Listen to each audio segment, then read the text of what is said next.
I found this awesome pasta and I wanted to try something new.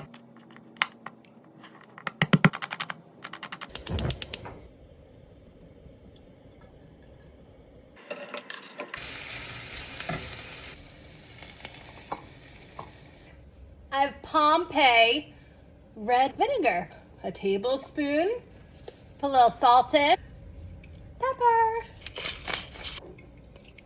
2 carrots,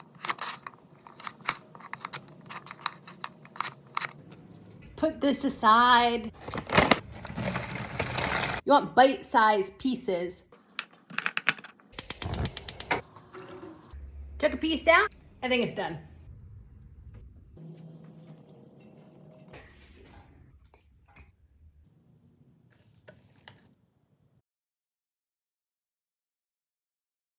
Look at this. Cheers!